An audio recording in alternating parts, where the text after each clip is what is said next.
जय श्री राम। टेलीकाइनेसिस यानी दूर की वस्तु को अपनी मानसिक शक्ति से नियंत्रित करना। देखिए, आजकल ना वेस्टर्न कल्चर में क्या हो गया है कि ये चीज़ें सिखाई जा रही हैं जो भारत की अनमोल रत्न है, जैसे कि योग, अध्यात्म और अपने अंदर की शक्ति को जगाना, जिसमें टेलीकाइनेसिस एक है। ये अब बाहर सिखाने लगे हैं। लेकिन टेलीकाइनेसिस एक ऐसी चीज़ है कि अगर ये किसी व्यक्ति को आती होगी ना, तो वो किसी को सिखाएगा नहीं, क्योंकि वो अपना सीक्रेट कभी किसी को नहीं बताएगा। लेकिन फिर भी इसकी क्लासेस, फ्री क्लासेस भी हो रही हैं और प्राइवेट सेशंस भी होते हैं। खैर, आप लोग समझदार हो। चलिए टेलीकाइनेसिस की बात करते हैं। और आप लोग इसमें कितना बिल्ड कर सकते हैं, ये आप जब वीडियो को ध्यान से सुनेंगे, समझेंगे, तब आपको पता चल जाएगा। इसमें केवल 3 स्टेप हैं, 3 ही स्टेज हैं इसकी। फर्स्ट है कंसंट्रेशन, सेकंड है इमेजिनेशन, जिसको हम विजुअलाइजेशन भी बोल देते हैं, और तीसरा है प्रैक्टिस। हिंदी में कहूँ तो एकाग्रता, कल्पनाशीलता और अभ्यास। सबसे पहले बात करते हैं एकाग्रता की। एकाग्रता का मतलब होता है कि लंबे समय तक किसी एक चीज़ पर टिके रहना। और टेलीकाइनेसिस एक ऐसी चीज़ है, अगर इसमें आपको सफलता पानी है ना, तो एकाग्रता का एक अच्छा अभ्यास होना बहुत ज़रूरी है। इसलिए जो कोई भी मित्र इसका अभ्यास करना चाहते हैं, उन्हें सबसे पहले तो अपनी एकाग्रता बढ़ानी चाहिए। बहुत से लोग क्या करते हैं, टेलीकाइनेसिस बिना एकाग्रता के ही शुरू कर देते हैं। वो सोचते हैं वहीं से ही एकाग्रता सीखेंगे, और फिर कुछ दिनों के बाद वो फेल हो जाते हैं और फिर उस चीज़ को छोड़ देते हैं। ऐसा नहीं करना है। सबसे पहले तो एकाग्रता पे ही फोकस करें। इसको बढ़ाने के लिए ना बहुत तरीके हैं अपने कंसंट्रेशन पावर को बढ़ाने के लिए।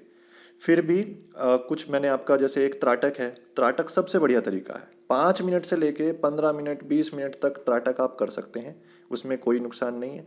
अब त्राटक के भी बहुत प्रकार आते हैं, जैसे बिंदु त्राटक, ज्योति त्राटक, दर्पण त्राटक। ठीक है, वो मैंने वीडियोस आपको बना रखी है, आप चाहें तो उसको सुन सकते हैं, उसकी विधि प्राप्त कर सकते हैं और अपना एकाग्रता उस चीज़ से बढ़ा सकते हैं। सेकंड आता है इमेजिनेशन और विजुअलाइजेशन। इसमें हम जो कुछ भी सोचते हैं ना, उसकी हूबहू तस्वीर अपने मानसिक पटल पर हमें बनाना होता है, और उसे ऐसा महसूस करना होता है कि वो हमारे ही पास है। ठीक है, तो इसको बढ़ाने के लिए आपको क्या करना है, रूप साधना का अभ्यास करना है। या फिर आप किसी यात्री की कहानी अपने ही दिमाग में चलाना चाहिए, कि जैसे भाई मैं यहाँ जा रहा हूँ या मैं वहाँ जा रहा हूँ, तो एक एक चीज़ आप विजुलाइज करो, उसको पूरा टाइम दें इसे। एक एक पिक्चर को आप सही से बनाएं अपने माइंड में, तब जाके आपकी विजुअलाइजेशन धीरे धीरे बेटर होती चली जाएगी। और इसके बजाय आप अपनी सुविधा अनुसार भी ध्यान के समय भी आप विजुअलाइजेशन कर सकते हैं। तीसरा है अभ्यास। अब अभ्यास जो है, ऐसे नहीं कि आप लेटे हो तो आप विजुअलाइजेशन कर रहे हो या फिर आप अपनी एकाग्रता बढ़ा रहे हो। नहीं, देखिए, सबसे पहले आपको एक शांत स्थान का चयन करना है। किसी भी आसन में आप बैठ सकते हो, सुखासन में बैठ सकते हो, सिद्धासन में। सुखासन है तो ज़्यादा अच्छा है, ज़्यादा लंबे समय तक बैठे रहोगे। फिर धीरे धीरे आपको अपना ध्यान जो है अपने भ्रुकुटी में लगाना है, और ये भावना करनी है कि आप इस निखिल ब्रह्मांड में अकेले बैठे हैं, आपके आसपास कोई नहीं है। आपके चारों ओर नीले प्रकाश का एक ओरा बना हुआ है। आपके चारों ओर प्राण ऊर्जा का एक समुंदर जो है वो लहरा रहा है। और अब ध्यान सूर्य जो है वो आपके चक्र पर आ गया है। और अब श्वास के साथ जो है भावना करें कि आप प्राण ऊर्जा को अपने सूर्य चक्र में एकत्रित कर रहे हैं। ध्यान रहे, ये केवल सोचना ही नहीं है, बल्कि इसको फील भी करना है, भावना में भी लेके आना है, महसूस करना है। और ऐसे ही आपको अभ्यास करते करते 15-20 दिन जब आप हो जाए, तो आपकी इतनी प्राण ऊर्जा एकत्रित हो जाएगी कि आप टेलीकाइनेसिस को प्रयोग में फिर ला सकते हैं। और इसका आप पता कैसे लगा सकते हैं कि इतनी ऊर्जा जो है हमारे शरीर के अंदर इकट्ठी हो गई है। देखिए, बहुत गहरी और गुप्त बात बता रहा हूँ। जब हमारे शरीर के अंदर प्राण ऊर्जा बहुत ज़्यादा हो जाती है ना, तो ध्यान के समय हमारे शरीर के बाल खड़े हो जाते हैं। ठीक है, तो ये संकेत है, ये चिन्ह है कि हमारे शरीर के अंदर प्राण ऊर्जा जो है वो एकत्रित हो रही है। ऐसे ही आप ध्यान करते हो या 2-3-4 किलोमीटर पैदल चलते हो, और किसी चलती हुई चीज़ को आप चलते चलते छू लो ना, तो एक हल्का सा करंट सा लगता है, एक झटका सा लगता है। तो ये भी एक चिन्ह है। सर्दी में गर्मी लगती है, गर्मी में सर्दी महसूस होती है, और संपूर्ण शरीर में हमेशा जो है एक ऊर्जावान आप रहते ही हो। तो ये कुछ संकेत होते हैं कि जिससे आपको पता चल जाएगा कि प्राण ऊर्जा शरीर में काफ़ी एकत्रित हो चुकी है। और जब आपको ऐसा महसूस होने लगे, तब आप टेलीकाइनेसिस शुरू कर सकते हैं। अब मैं आपको टेलीकाइनेसिस कैसे करना है उसकी विधि बता रहा हूँ। देखिए, टेलीकाइनेसिस में क्या होता है, अपने हाथों में आपको एनर्जी का फ्लो करवाना होता है। तो दोनों हाथ एक दूसरे के सामने आपको लगभग 1 सेंटीमीटर की दूरी पर रखना है और ये भावना करनी है कि आपके हाथों में एनर्जी फ्लो हो रही है। जो प्राण ऊर्जा आपने एकत्रित करी थी ना, उसी को बस ये फील करना है कि वो आपके शरीर से बहते हुए आपके हाथों में जा रही है। आपको ठंडा या गर्म महसूस होने लगेगा। ये पहले दिन तो नहीं होगा, देखो जाहिर सी बात है। लेकिन कुछ दिन की प्रैक्टिस के बाद ना आपको ये चीज़ें वाकई महसूस होने लगेंगी।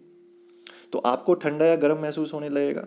किसी को ठंडा लग सकता है, किसी को गर्म महसूस हो सकता है। तो ये मत सोचना कि भाई मुझे गर्म क्यों हो रहा है, ठंडा क्यों नहीं हो रहा। तो किसी को गर्म हो सकता है, किसी को ठंडा महसूस हो सकता है। और फिर धीरे धीरे दूर फिर वापस लेके आए उन हाथों को, फिर दूर ले जाएं, दूरी बढ़ाते रहें। तो उस वस्तु से आपको दूरी धीरे धीरे बढ़ाती रहनी है। जैसे पहले तो आपने 1 सेंटीमीटर की दूरी बना के रखी थी, फिर धीरे धीरे आप जो है उससे दूरी बढ़ाते रहें ताकि आप हल्का दूरी से, डिस्टेंस से लगभग 10 सेंटीमीटर हो जाए, बस वहाँ तक रुक जाना चाहिए। तो कुछ दिन प्रैक्टिस आपको 1 सेंटीमीटर तक करनी है, फिर कुछ दिनों तक 2 सेंटीमीटर, फिर कुछ दिन 3 सेंटीमीटर और 10 सेंटीमीटर तक फिर आपको लेके आना है। तो स्टार्टिंग आपको देखो एक बिल्कुल ब्लैंक पेपर से करनी है। एक कोरा कागज़ लेना है, 4-5 सेंटीमीटर का उसका डायामीटर हो, 4-5 सेंटीमीटर जितना उसकी शेप हो। उसके विपरीत कोनों को आपस में मिलाना है, एक ही दिशा में फोल्ड करना है, तो वो ट्राइंगल सा कुछ बन जाएगा, पिरामिड शेप बन जाएगी उसकी। और उसे किसी नुकीली वस्तु पर आपको रख देना है। लेकिन ये ध्यान रखना है कि कमरे की खिड़की या दरवाजे बंद हों, वरना पता चला हवा से वो पेपर हिला और आपको महसूस हुआ कि मेरे से तो टाइलीकाइनेसिस हो गया।